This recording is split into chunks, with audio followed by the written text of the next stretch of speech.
All right, vocab military jargon. Okay, so these are military type words. So before we get started on the military jargon, I try to remember to say this for all the vocab videos. Vocab makes up basically your word knowledge score. Word knowledge is one of the four categories that will make up your ASVAB or your AFQT score, right? So it is important. It will definitely, getting better at this will definitely positively influence your score quite a bit. Okay. So the biggest way to improve your score outside of practicing all this stuff, get into the app, doing all of our questions in the app, and being able to master the topics is reading more, right? That is probably the one thing that you could do to improve your score. So the recommendation is to read 15 minutes a day. Try to pick something that you like, right? Pick a topic that you're interested in. If it's like a military blog or military magazine, something like that, that's even better, like especially here, right? Military jargon is gonna show up in military blogs, periodicals, things like that. Okay, so we start off. So it says your first specifics focuses on military words, and here's a bunch of examples: objective, taut, meticulous, relentless, zealous, words like that. Do you know what those words mean? Um, And so we'll just go here through a couple of examples. So we got two examples. So these answers, these things down here, all of the slashes, those are the four answer choices. Okay, so our computer system at work is archaic. Archaic most nearly means blank. And so you'll see a lot of those, right? Where they'll pick out a word, archaic, and it most nearly means what? Okay, so if you know what archaic means, then the answer is going to be pretty obvious. And so partly I'm trying to motivate you, hopefully, to spend more time reading, get your vocabulary up. That'll make this section easier. Now, the second part, though, is almost no matter what you do, there's going to be at least a chance that words show up that you're not familiar with, and then how to kind of just eliminate some answers so we can at least get it down to 50-50, or sometimes you can even eliminate all the answers. Okay, so let's go through each of the answers. So archaic most nearly means worthy. Okay, so then you think of the sentence. So especially when they give you sentences, you can see like within the context of the sentence, does that even make sense?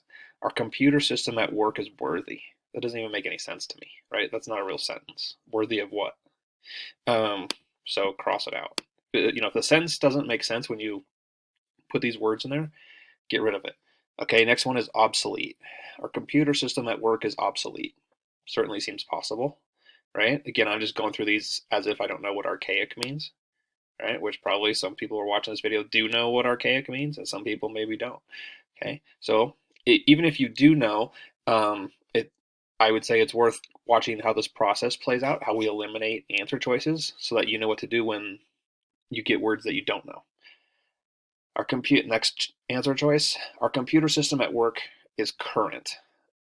It's not like a great sentence, but current could mean like up to date. It's possible, right? Like I like obsolete better. Again, without knowing what the word means. But we'll go ahead and circle that one as a possibility. And then finally, our computer system at work is trendy. And so like I tend to not care for that answer either, right? Is like it's possible it's not like an incorrectly written sentence, but most people wouldn't talk about computer systems as being trendy, right? Like you might think like your iPhone is trendy, like the product, but not the computer system. So I mean, you'd have to be like an extremely big time tech nerd to think computer systems were trendy. So I'm going to tend to eliminate that one too, right? And so that's where you just take your time, think you through the sentence, like, does this even fit? Okay, and so it does mean that archaic basically means obsolete. It's that obsolete is actually the correct answer, current is not. But if you got this down to 50-50, and I think, if you really didn't know and you were forced to guess and you just sort of thought this out, it seemed like obsolete fits better than current. So I think really there's a decent chance you could have eliminated, all of the incorrect answers and ended up with obsolete, but at least got it down to 50-50. Okay, let's do another one. Military jargon. Which of the following words is an antonym for opposition? So the word we care about is opposition, and then they're asking about antonym, right? Okay, so you need to know the difference between synonym and antonym, because that will show up just throughout word knowledge.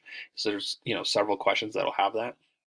Synonym means something that is similar. Antonym, more like opposite. Okay, so that's a little tricky. Opposite of opposition. Okay, so before even looking at the answer choices, which I know is tempting, is I like to just look at the question and try to have in my own mind what these answers should look like. Okay, so if I'm thinking of opposition, like if we're thinking like in team sports, the opposition is the other team.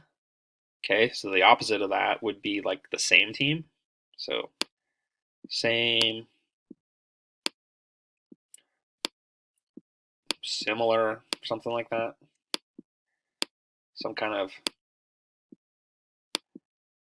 thing where we think the same, act the same, going for the same goal, some type of word that means something like that.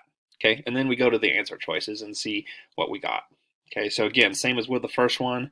I think there's a pretty good chance you know what opposition is. I think there's a pretty good chance that going into looking at the answer choices, something the same, similar, we'd be good to go. All right, so antagonism. So it's possible that there's some confusion on what that word means. So if you want to just sort of leave it, that's fine. But like in literature, you have a protagonist and an antagonist, right? The protagonist is the main character. Antagonist opposes the main character, right? So that's actually what it means.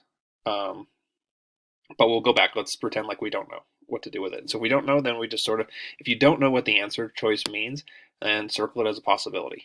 Okay, maybe that means the opposite of opposition. Okay, then we have puffery. Okay, and most likely we don't really know what to do with that one either, right? So we leave that one. Okay, compliment. Okay, so we should at least be able to eliminate that answer. Like compliment does not really mean this, is not really the opposite of opposition. So that one doesn't seem to quite fit. And then agreement. Okay, so when we're talking about agreement, that's very close to like the same and similar, right? And so that really would be, so now if you didn't know what antagonism is, and so based on that agreement, I'd be like, that looks pretty close, right? And that's probably would be the one that I would pick. Now, if you don't know antagonism, then you're probably forced to guess between agreement and antagonism. But again, at least we got it down to 50-50. So it does end up that agreement is the correct answer as an antonym for opposition. But again, really what we want here is getting used to the process of how you can eliminate some bad answers, even if you don't know what the word means. All right, so that was vocab, military jargon.